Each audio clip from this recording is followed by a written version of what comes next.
Hey everybody, it's Jason Collins with Padlock's Woodshop. Now I know this upcoming Christmas season everybody's going to be getting new stuff, and a lot of times you want to lock those valuables up to make sure that they're secure. So I wanted to run through a couple of things with you guys. I purchased this lock at our local Dollar General. I already opened it up, but you can see right here it's a Dollar General brand. Steel body, vinyl protective bumper, rust and corrosion resistant. Wonderful little master copy clone, I guess is master lock clone, I guess is what it is. Distributed by Dollar General LLC and made in China. Now, this is one of the things that you need to pay attention to, is the whole made in China thing. Now, a lot of cool things come from China. They even put China on the key here. I don't know if you guys can see that, but they put China on the key so there's no question about where it came from. A lot of cool stuff comes from China. This, unfortunately, is not one of them. I mean, it looks fine. It really looks like the old master number 5 lock, or number 3 rather. 1 3/4 inch, made in China. It's got the rivets, laminated steel padlock. Looks awesome, right? Looks great. Let me show you guys something real quick. Clamp it up here in the old vise. And let me adjust the camera a little bit here so you guys can see. Get you centered up here. Have my lovely wife's lovely Christmas decor here on the table. So what I'm going to do, guys, is I'm going to take, ironically enough, a couple of simple tools that anyone can order, again, from China. These are actually lock picking tools. I don't know how well you guys can see that. But these can be had for about $8 on Amazon, eBay, a dozen different places online. And this is a tensioning device that I actually made from a part out of a windshield wiper blade. Now I'm going to show you guys something here. And as I'm showing you this, I want you to think about this Christmas when you get that new 4-wheeler or side by side or whatever you got going on that you want to lock up and make sure it's safe. You stick this device in here. You can tighten it up a little bit, Jason, so it doesn't move around. That'd be all the better. And basically, I'm not a master at this by any stretch of the imagination, and it always works faster when the camera's not going and you don't drop stuff. But the first technique that we're going to do is called raking. And basically you just stick it in the lock, put a little tension on this with your finger, and there you go. Right there. Lock's open. There we go. That was probably, I didn't time it, but certainly less than a minute. We'll try this one more time. That was called raking. And that's typically the fastest and easiest way to get into a lock that's not a security lock. And we'll talk about security locks in just a moment.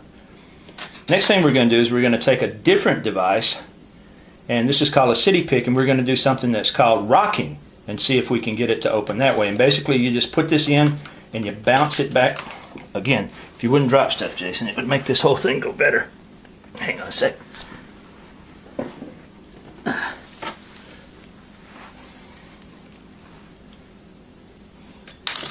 Wow, really? Let's go for 3. Get it in the keyway, put a little tension on it. You put this in and basically you just rock it, bounce it back and forth. And there we go. Just that quick, just that quick. Absolute total junk. Looks good, feels good, not worth anything, wouldn't lock anything up with it.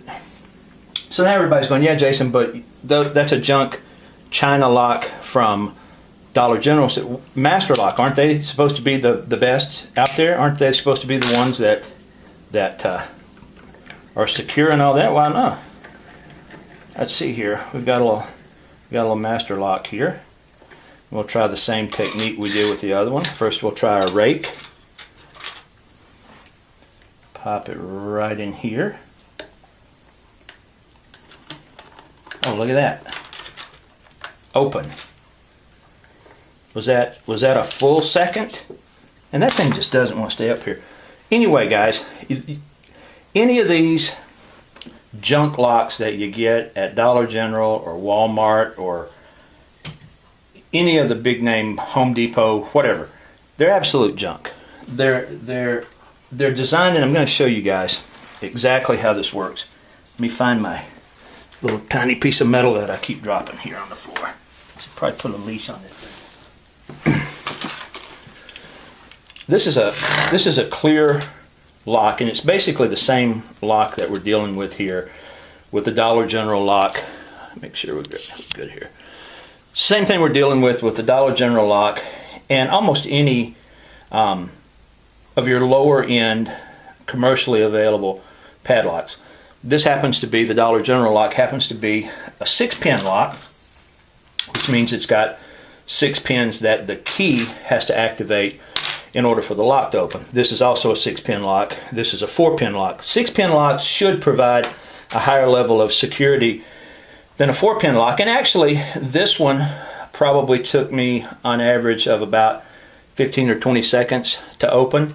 And this one right here took like 2 to 5 seconds. So it actually, the 6 pins is actually a little more difficult to open, but it's not impossible. So I'm going to show you guys. I'm going to zoom in a little bit here so you can see here maybe. These are the pins that have to be activated or raised to a specific level in order for this cylinder to turn and unlock the lock. So if you put the key in, you'll see each of the notches on the key corresponds with a different pin in there, and when the key is set, all of the pins are level, or at an equal level. When that happens, the lock opens.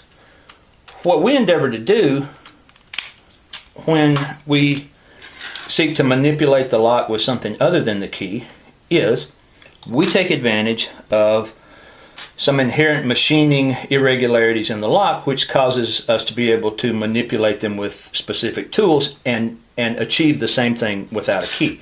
So I'll show you guys. Let's try to get this in here so that you can actually see those pins. Tighten this down a bit here. Now let me get us centered back up here. Okay, right there. And we're going to zoom right in there. Maybe scoot this back to right about there. Okay, as you can see, the pins are all at different levels now. So what we're going to do is we are going to do exactly the same thing we did with the other lock. We're going to apply a little bit, this is awkward for me, we're going to apply a little bit of pressure, and then we're going to go in and we're going to start manipulating those pins. And our goal is to get them to all line up